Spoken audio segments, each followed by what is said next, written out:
chat here with Tom with Cinch Cycling. This morning we're talking about the unfortunate news of within Boulder there's been 2 cycling fatalities in the last week or so.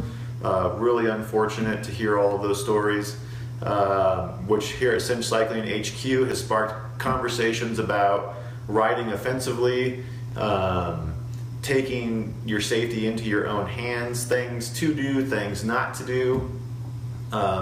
Tom, over the years, with my cycling experience, a lot of my rides are solo, so I tend to stay off the sidewalks, off the bike paths. I tend to stick to the road, and I tend to hang out in the road a little probably farther than most people like, but I always feel like if I'm in the way, it's a better shot. What are some insights you have on riding offensively, staying safe out there for the individual? So a lot of our clients are training in different areas all around the world, and we have to teach them certain things so they stay focused on it. And I think that the number one thing that I try to teach people is ride like a fighter pilot. A lot of people get out on the road bikes, and it is a relaxing sport. It is generally quiet. It is pretty calm and simple, basic.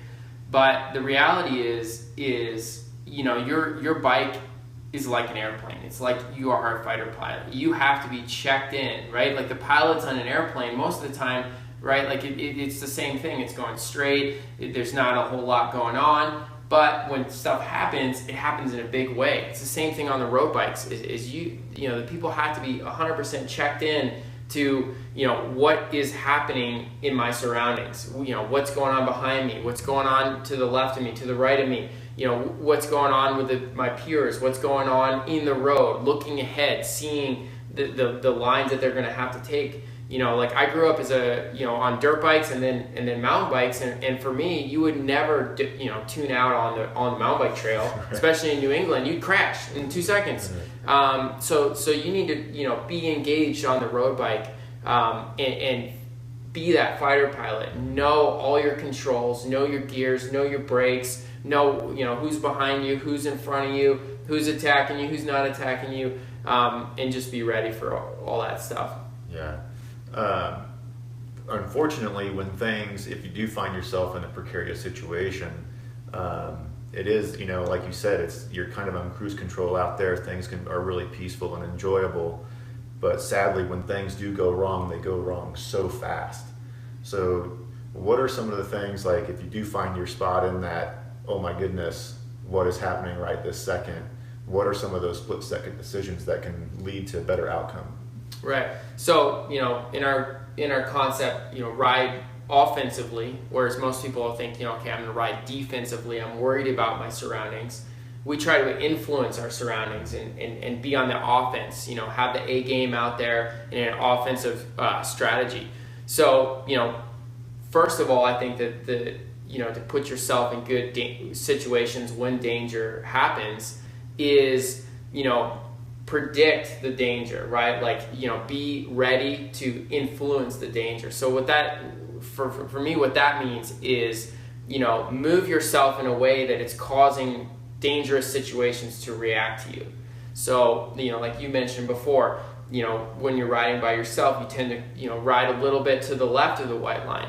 If you're going to do something like that, you obviously have to be in tune with what's going on behind you. You have to be always looking. You have to be always listening, right? And that's how you should always be riding, right? So yes, ride a little bit in the road, affect or influence the drivers that are coming from behind you, the cyclists that are coming from behind you, and even the ones that are coming at you, right?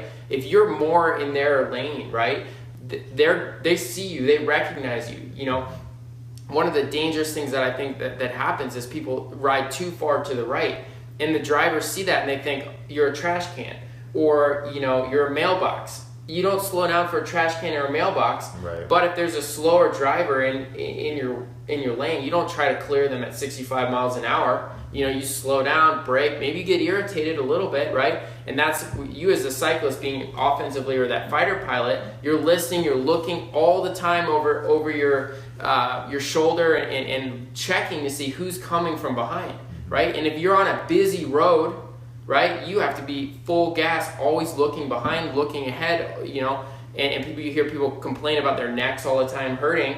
This is a great way to fix that, right? It's looking around all the time. The reason why these people have pain in their necks and between their shoulder blades is because they're fixated on going straight. You would never drive your car without your rear view mirror, without your side view mirrors. Right. Anytime you get in a U-Haul or whatever, and you lose that that rear view mirror, it's horrible, right? And it's like, well, that's how a lot of cyclists are riding, and that's bad. Yeah. So, influence the people around you, but that means you have to be responsible and checking behind all the time. And if you're riding with another rider, right, just let them know, hey, I might be moving at you a little bit because I'm looking behind. I apologize, and just make sure that they know that, right? That's important. Another key concept to riding offensively is anytime you enter a place where something else could come out, you should be ready to brake. And 9 times out of 10, brake anyway. That means intersections, stoplights, driveways, blind corners. Don't enter these things without your hands on the brakes and already slowing down. I catch myself doing this all the time, by mistake. The other day in the neighborhood here in Boulder, I came up on this corner. I've been bombing it for 15 years. Come up on the corner. I'm going to rip through this corner, light it up, and guess what's on the other side of it? A car that was cutting it, right? I slammed on my brakes. I swerved out of the way, gave that guy a piece of my mind. Shouldn't have done that. But go back. I shouldn't have gone in that corner that fast. That was irresponsible, and it was not being offensive from my end of it, right? Then I had to react defensively, swerve out of the way. If I had just slowed down, taken the corner smart, I would have never had that problem. So intersections, stoplights, whatever, anytime you have an area where someone else could cross you, be offensive, which means you're slowing down, you're ready for those people to come in there if they need to, right? Yeah. Don't be on the defensive and have a plan of reaction when someone does that. Already plan that reaction. So if you come into an intersection and you see a car coming at you, but he doesn't have his blinker on, slow down. He might turn left and right across from you. When someone passes you on the left side and then they make a right turn, that causes a lot of bad crashes. People have it all the time. Cyclists, we get really upset. But the reality is, that needs to be a warning sign. Anytime some guy passes you, right, you already saw him coming from behind because you're checking and you're listening. Now they're in your line of sight and you're watching them. You need to be watching that person. Same as in a bike race. If some guy passes you on your left, you don't know where he's going to go. So we just need to, step outside of the fact that, these are the rules of the road, and pretend we're, fighter pilots. There's no rules in the sky, right? Like there's no rules in the war. So, we see a guy in our line of sight, they might turn in front of us. We need to be proactive and offensive and be ready for that person by slowing down before they actually do it. Super, super, super important. Yeah, I live in Golden, and so a real popular time for me to kind of get back into where I need to go to get to my house is there's a designated bike lane, but it's really crazy. It's right around the brewery, so there's a lot of people making right-hand turns, and I see so many cyclists go, oh, I'm safe because I'm in the bike lane, and they go, and it's a downhill section, and they go bombing through multiple stoplights, and the reality of it is from my observations of when I'm doing these rides, I'm in the bike lane, but I'm way slowed down because the number of people that aren't using a turn signal to turn right is way far outweighs those that are actually using the turn signal, and it just it's super scary. So I guess my addition would be bike lanes are great. They provide a little bit of a space buffer, but they certainly don't mean that you're immune to everyone else out there on the road. So really good points. Right, and let's go over the bike lane. I think that's a great thing. I mean, a lot of us call it a bike lane, but the reality is it's a secondary road. It's a shoulder. It's a pull-off lane. It's a breakdown lane. Since we Americans have taken driver's ed and all this stuff, that's where you break down. That's the stop that people stop. If you go on the PCH, in California, that's where you park your car for the surfing. It's a million other things and a bike lane, right? So it's like, but the reality is it's where slower vehicles go. So keep that in mind. if you're a slower vehicle, if you're a slower cyclist, you need to think of that as like, I'm there because I'm slower than the cars, right? That doesn't mean I need to ride as if I'm a car, right? I'm just operating slower, so I'm here. But I have to pay attention to what's still happening, and then people are reacting to me like a slower car, right? If I'm all the way to the side, they're reacting to me like, what else is over there? Trash cans, mailboxes, right. Parked cars. You don't yield for a trash can like I said earlier, but if it's a slower car, right? That slower car probably is not all the way parked on the side. It's kind of in the road. So I think that's another important part is that, behave like what people expect to see there. Right? So, if you want to be treated like a trash can, be where the trash can goes. If you want to be treated like a slower moving car, right? Kind of be out in the wherever, where if someone had their caution lights on, right? That's where they are, right? You're riding your bike, pretend you have caution lights, react or act like that. Another important thing that, about bike lanes is that, or the side of the road, the shoulder, is that, that is where slower traffic goes, like, I said. So, I see a lot of people on downhills or, tailwind sections or high-speed sections. If you're going the speed of the cars or close to it, whether plus or minus 10 miles an hour, you need to be out with those cars because they need to react to you like a car because you're going fast. It's super dangerous for people to be riding as fast as cars where the trash cans go, right? You're up against the danger. The cars, they're confused too, right? You're going almost the same speed, right? Like maybe I can wedge in, maybe I can't wedge in, right? If you're going to be going that fast, get in the road, right? Pay attention to behind you, pay attention in front of you. But now when you're traveling like that, right, you're reacting and handling like a car. They see you, they're going to react and handle to you like a car. And then if you have real speed problems, which cars have, you're going to react to those correctly, right? Potholes in the road, dogs run out, whatever, right? You have the maneuvering to and the whole road to react to that, and the cars are going to see that you're in their way. They're going to be slowing down for you. Super important, right? And here's the catch, right? If you don't feel comfortable riding that fast or being in the road, slow the fuck down, right? If you don't feel like you can ride like that and be with the cars, slow down, right? That's another dangerous thing about road bikes, right? Is that everyone can just pick these babies up and go 50 miles an hour down a downhill, right? No class, no instruction. A lot of these people don't even know which brakes to use, right? So if you don't feel comfortable there, you sure as hell should not be pressed against the right side of the road going that fast. Slow down. If you can't handle it with the cars, you need to slow down. If you're going so fast that if a car stops in front of you and you're going to crash, then you need to slow down. So, right? Ride where the cars go if you can handle like the cars, right? And if not, slow down and ride conservatively on the side of the road. Yeah.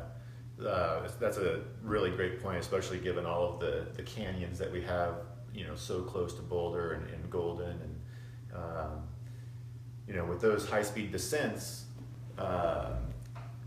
if you're kind of hugging the line, but you are going close to the same speed as the cars and or the speed limit, by staying to the right, you generally amplify the worst case scenario because the car isn't.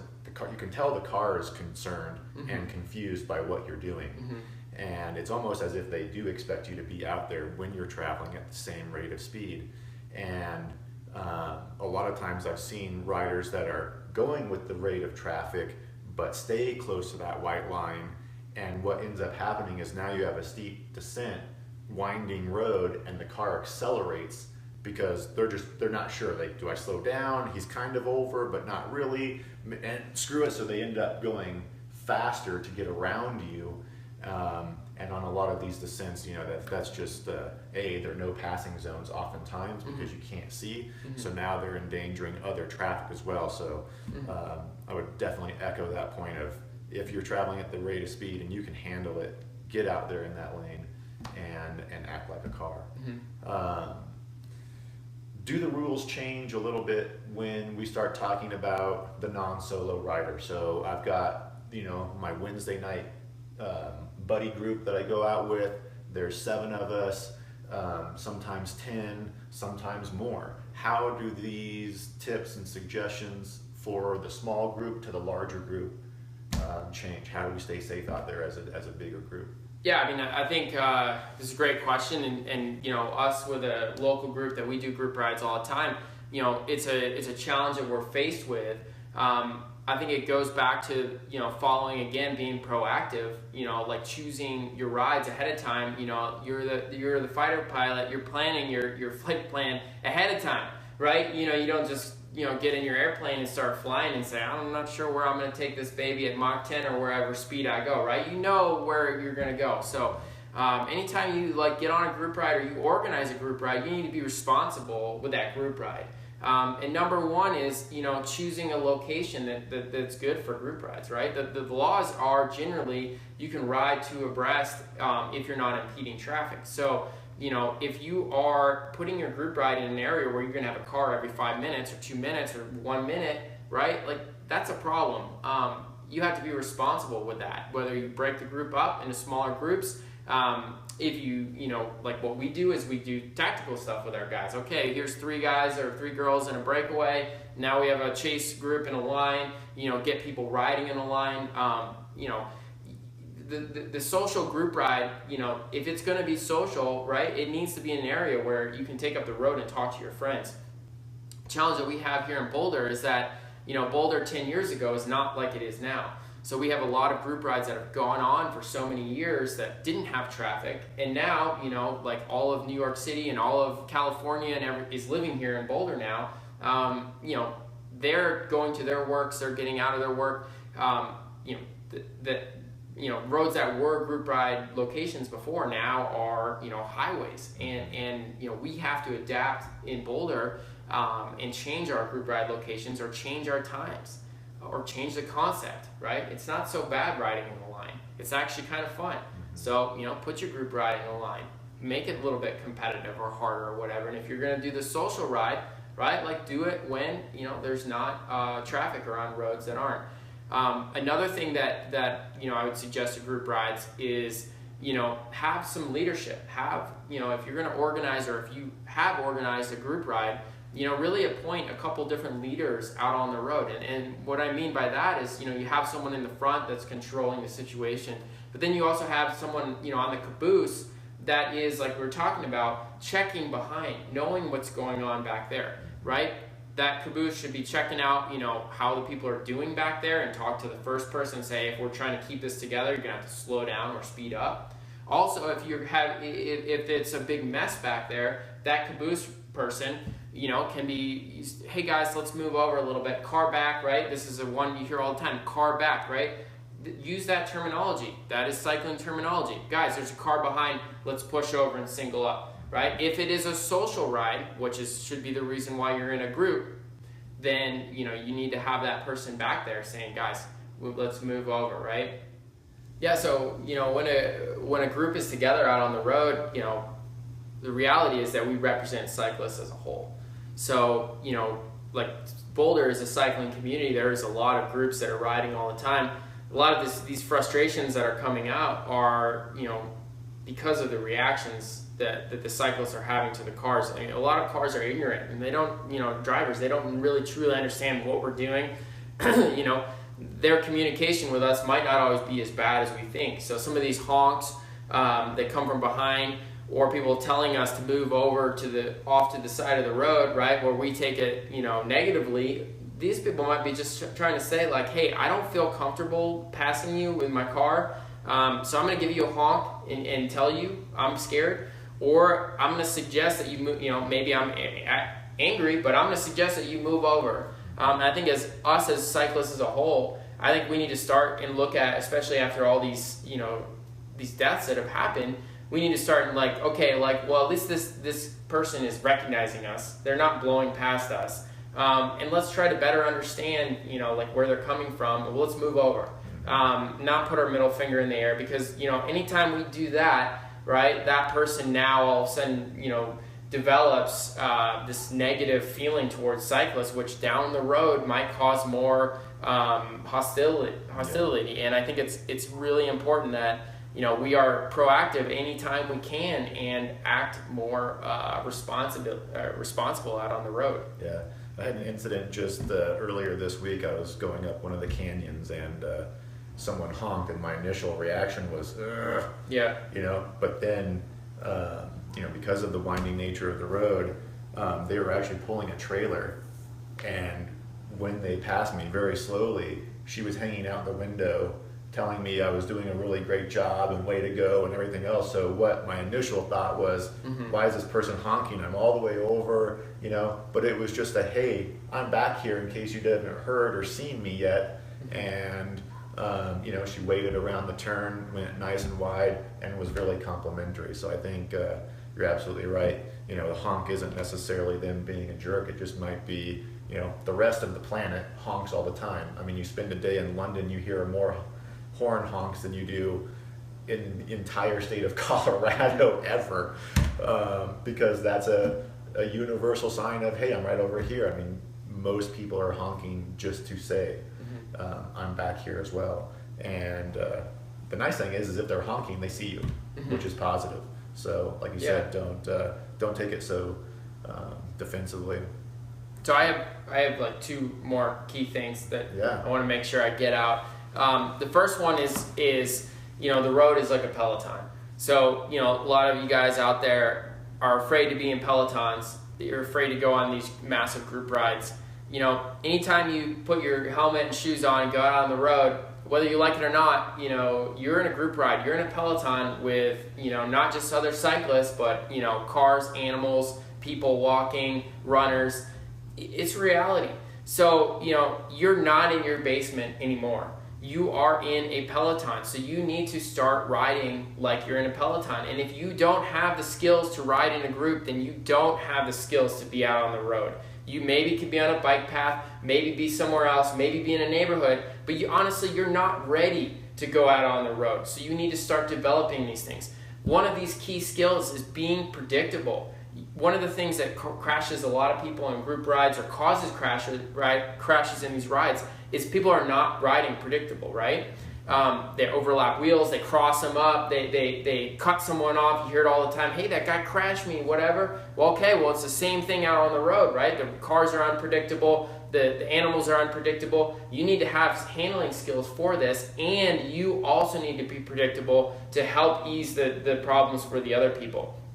What I mean by that is that if you're riding off to the side of the road, you're not making erratic moves, right? You're not cutting across the road. You're not swerving right or left. You're really stable, you're really in control, and you're really predictable, right? You need to be predictable for the cars. If you're going to make a left-hand turn across the road, you need to start moving left with a plan to move back right if you see the car doesn't see you, right? So be predictable, move slowly, move gradually, same as in a Peloton. If you're on the right side of the group and you're going to move to the left, you don't just left turn in the middle of them, you start moving, you put your arm out, you make sure that people aren't going to crash when you move there. Same thing on a road. And then the final thing is, always go straight. So in a Peloton, if you have a problem, if you have a mess up, if you're going to have a crash, if you hit a rock, the dog runs out, whatever, you always go straight, right? It's all about center of gravity. It's all about control. When you're going straight, your bike handles the best because your center of gravity is over the tires evenly. Okay? So same thing out on the road. If a car cuts you off, if someone pulls in front of you and you have to shut it down or you miss a corner or whatever, like me the other day when I went around the corner and there was a car there, go straight. Because it's just like when you run into someone in the supermarket as well, right? Like you start doing the little limbo or the face off and you don't know which way they're, right? Same thing. If you pick your line and you go straight, you're on your center of gravity if you have to hit them, right? You're slowing down, your brakes work well, your tires are gripping the road. But more importantly, that car or that animal has a fixed direction to leave to avoid you, right? You don't need to be responsible for changing your line to try to get out of there. Make the other person responsible, right? You're going to have a good center of gravity if they make a bad decision, but 9 times out of 10, they're probably going to figure out how to get away from you, okay? Because they're reacting to you later than you're reacting to them, okay? So when you get out on the road, ride like you're in a Peloton. And if you're not ready for it, then get some help, develop those skills, and be a lot safer out on the road. One last question. Where's the best place to get this kind of help? Well, I don't know. Like people like us is a good thing. I mean, that's some of the stuff that was big and very important to us at Cinch is not just making people fast, but giving them the execution skills to be safer, be stronger. These safety issues or these safety things also help you ride a lot better in your race. Yep. I can think of all the crashes that I've had in the Tour de France and in the World Tour Peloton is when I changed my line when I had a problem, or I made a drastic decision, or I've had that crash where my hands fall off the handlebars because I hit a hole. I'm not a fighter pilot, right? I don't have my hands on the controls. So, I mean, all these things that we said today obviously are safety, but they're very high level. They can be applied to beginners to make them safer out on the road, but then they can also be applied to higher level riders to ride better, have less crashes, and perform better in their events. Right. Well, and the reality of it is as you get better with your fitness and you're going faster and harder and you're pushing yourself, the need for improved safety and skill goes up just the same. Yeah, and it's like me the other day, right? Like I went around that corner, I knew better, and I just, I was like, oh, I'll figure it out, right? I'll be fine. Like, and there was a car around the corner, and I was like, man, it just takes that one time. Yep. And it doesn't really matter how good your bike handling skills are. If had that car been going faster, I would have been in trouble. So, and it was just something simple. So it's always like that. Just use these key concepts that we talked about today, and I think you guys will be in a lot safer and happier riding environment. Awesome. Thanks, Tom. Thanks, Chad.